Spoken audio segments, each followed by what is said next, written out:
Recently, I finished reading Life's Amazing Secrets by Gaur Gopal, which is an amazing book. So, without any beating about the bush, let's get into the lessons that I learned from this book.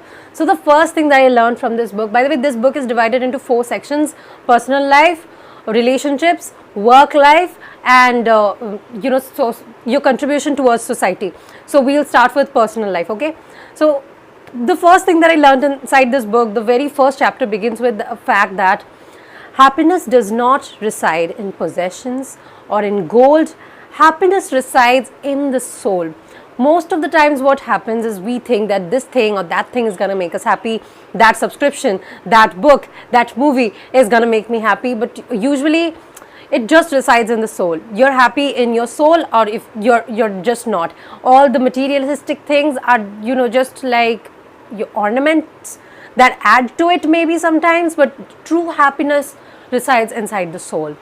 The next thing that I learned and related really well with, personal life has a lot of problems, and every person you meet is going through personal struggles of their own behind their smiles. So be kind when you're speaking to a particular person. Only by being kind can you stop being very insensitive that we almost always are towards other people. The thing is, everyone is going through their own personal struggles. The people we fight with on roads, the people we fight with in our home, our relatives, all of them. Silent presence is always better than a million empty words. When a friend or relative needs us, we should always be present with them and listen to them rather than always give them advice, because sometimes it's not really needed. Just knowing that someone is there for us is mostly more than enough. The next thing that he talks about a lot is living with gratitude, being thankful for the things we have, and that is really important. Only when you live with gratitude can you be truly happy. And he says that gratitude is not a feeling that somebody did something for me and I'm feeling gratitude towards them. That's not it. Gratitude is a way of life, and I related really well. This man speaks really well. This man's lessons resonate with me. I'm pretty sure they resonate with everyone. Like, who cannot like Gaur Gopal Das? I really like what he has to say, and this was one of my favorite parts, that gratitude is a way of life. He also echoes stoicism when he says that worrying is useless because it just robs today of its presence, and it doesn't really help. If things are going to be bad tomorrow, they might as well be, so why waste today? The thing is, he asks you to ask yourself if you can do something about it. Like water crisis, we can do something about it, okay? So let's save water as much as we can right now, and change our lifestyle in a way that we save more water. But the thing is, he says that if it's in your control, then don't worry about it. You can do something about it. But if it's not in your control, you can't do anything about it anyway, so why worry about it from today? Also, something that I realized in this book, that I might be attracted towards this concept of spirituality. And I really like this line: spirituality guides us in times of turmoil and grounds us in times of joy. Very profound. Every line that I am saying today, it's written in front of me, and they are all from the book. And I want you to pause this video and think about it if you like it, because they are very profound, and just listening to it for a few seconds is not gonna help. I loved this line, because I think spirituality is something that I need to practice more. The thing is, I have been feeling very chaotic inside most of the times nowadays, and I've been feeling frustrated, depressed because of whatever is happening in my life. It's really difficult. I'm handling a lot of things professionally and personally, so it gets overwhelming. I'm just one human being. Yesterday I slept for 15 hours because I was so overworked. So I think I should be practicing spirituality more, because I really need that guiding light. And let me know what are your thoughts on this. He also says that we are not human beings practicing spirituality. We are spiritual beings having human experiences. Every time I say something written by him, there's this Shraddha which rises in my heart, and I just want to stop and think about it, but I need to keep on making this video. He also says that there are many ways to connect with God, but the way he connected with God is through mantra meditation. I really need to know more about this. I do practice normal meditation, but mantra meditation is not something that I have ever practiced, and I am really, really eager to try it out. It basically includes chanting, a lot of chanting in it. He moves on to the relationships part. He asks you to be as sensitive with people as you will be with objects.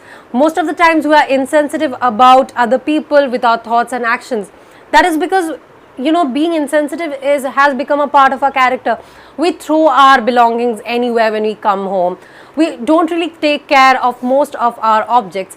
So the day you start taking more care of your objects, you start treating inanimate things the same way that you treat animate objects, is the day when you will achieve better relationships. He also asks you to give corrective feedback when you are criticizing people, because the way you speak to people, the way you criticize people says a lot about your character, and it also says a lot about how the relationship is going to turn out. And learning how to give corrective feedback to a certain person is very important.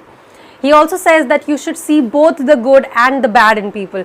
Don't just see only the good in that person and magnify it, but see the good, see the bad also, and focus on the good part of that person. And that's how most people are. There's no one who's a completely villainous character. He also emphasizes on the virtue of forgiveness. You should look beyond what is happening at the present moment to forget someone. You should look at the bigger picture to forgive someone. But also he doesn't tell you that if someone has lawfully wronged you, to not do something about it. That is not really forgiveness. So I really like that, because sometimes some gurus are so crazy about being a greater being, they sort of sometimes end up magnifying crimes. I'm like, that's strange. So no, Gaur Gopal Das is very practical in those respects. He also says that associations with certain people can bring us down or lift us up. So make sure that whoever you are associating with is someone who is a good influence on you. By the way, you are associating with me if you are watching my channel. I hope I am a good influence on you.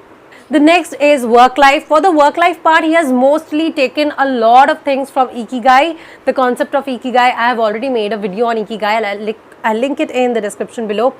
Ikigai is basically finding the sweet spot in your life where your passion, profession, calling and what you're delivering to the society, it sort of meets and gives you a fulfilling life.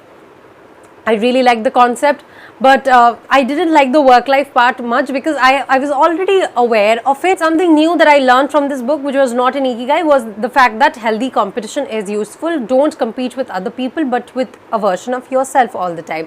Healthy competition is going to take you far. Also, he emphasizes on the fact that a good character can change lives. So make sure that you always aspire for a good character. I like this part, and he himself has also said that his ideas are about Ikigai. There's also a Ikigai worksheet at the back of this book. But honestly, if you want to, have a better work life, you have to read Ikigai. This book is not exactly the book you need to read for getting a better work life, but for personal life and relationships and your contribution towards society, this book is a good one. Lastly, coming to the part where he talks about contribution to the society, he keeps talking about selfless sacrifice. He keeps talking about being selfless and looking beyond your own benefits. Love this example that he gave. A candle gives light throughout the way it melts. I loved that. And he asks you to be like a candle that gives the light until it dies. And I really like that. Our purpose is definitely beyond the grave. And I believe that we have gotten a chance to make an impact, and let's do it. Let our future generation remember us for the great things we did and not the bad ones. Honestly, this book started off way better than the way it ended, but I'd not complain about it. It's difficult to, maintain a book at one singular level all the time, especially one by Gaur Gopal Das, which is so much about profound things. I love this book overall. I'd highly suggest it, but I'll only not suggest the work-life part. It was just sort of repetitive, sort of something that I knew, and if you want to know about a better work life, there are better books to read, like Ikigai. By the way, this particular book is not available as an audiobook on Storytel yet, but Ikigai is. If you want to have a fulfilling life in all the senses with a sweet spot where your passion, profession and your calling matches, You will love the book of Ikigai. So the link to a free trial of Storytel will be in the description below. You can grab Life's Amazing Secrets on Amazon, because obviously, even though I summed up all the lessons, I was not able to tell you all the book, right? So you should definitely be reading it. Also, follow Gaur Gopal Das if you are not already. Your mind will be in a different realm if you follow him. I hope you guys liked today's video and you liked the summary that I made of this book. I love this book. I hope you love this book too. If you have more spiritual book recommendations for me, leave them in the comment section below. I'll be back with another video next week. Till my next video. Bye bye.